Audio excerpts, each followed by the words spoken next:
Hello बच्चों, let's read the question. The question says a triangular wire frame each side of 2 meter is placed in a region of time variant magnetic field dV over dt is equal to root 3 Tesla per second. The magnetic field is perpendicular to the plane of the triangle.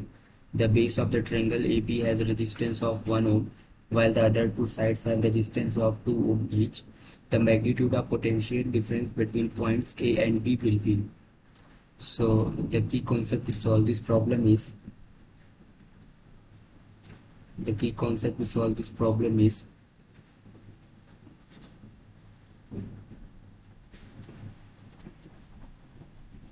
calculation of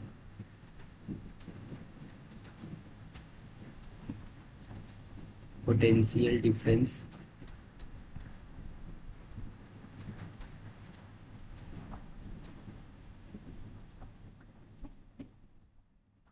in time variant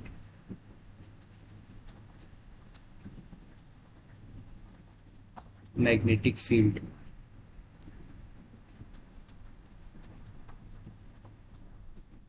So in the solution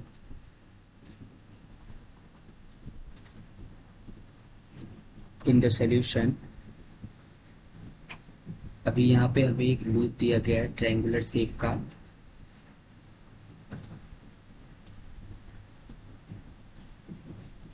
A B C. So area of the loop A is equal to हो जाएगा half of base multiplied by height. Base है इस side 2 centimetre, height हो जाएगा √3. ये height क्योंकि angle 30 degree होगा, equilateral triangle है और ये 2 मीटर है तो ये हाइट हो जाएगा √3. तो एरिया आ गया √3 मीटर स्क्वायर. तो फ्लक्स इसमें से कितना पास होगा? B multiplied by A.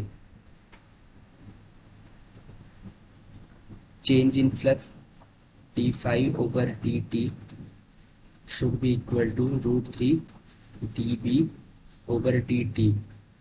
dB over dt हमें पता है √3 tesla per second. That means 3 weber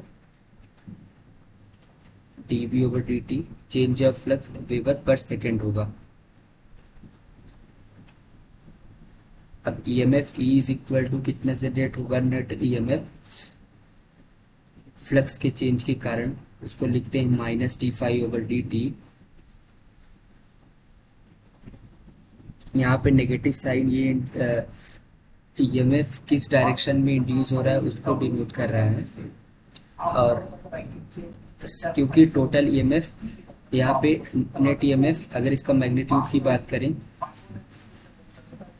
तो 3 वोल्ट डेवलप हुआ है. अब यहाँ पे क्वेश्चन में ही दिया है base of the triangle AB has resistance of 1 ohm and while the two other sides have resistance of 2 ohm each. तो ये 2 ohm ये 2 ohm, दैट मीन्स ये टोटल 4 ohm हो गया. अगर AB के बीच का पोटेंशियल डिफरेंस VAB होगा तो रेस्ट में जितना पोटेंशियल डिफरेंस होगा 3 - VAB होगा. तो I अक्रॉस AB हो जाएगा VAB divided by resistance across AB जो कि है 1 ohm. इसको अगर इक्वेशन नंबर 1 बोल दें so current in the part BCA इसमें जो करंट होगा इसको लिख सकते हैं current in BCA is equal to 3 - VAB, क्योंकि इसमें जो वोल्टेज बचा 3 - VAB हुआ क्योंकि तो नेट वोल्टेज जो डेवलप हुआ था वो 3 वोल्ट का था divided by net resistance 2 + 2 4 ohm. ये हो जाएगा 3 - VAB डिवाइडेड बाई 4. अब क्योंकि ये पूरा लूप है जो करंट इसमें फ्लो होगा वही करंट इसमें फ्लो होगा. तो दैट मीन्स यहाँ पे IAB should be equal to IBCA. तो यहाँ पे लिख सकते हैं VAB divided by 1 ohm should be equal to 3 - VAB divided by 4. ये हो जाएगा 415 415 VAB is equal to 3, तो ये जगह VAB is equal to 3/5, that means 0.6 volt.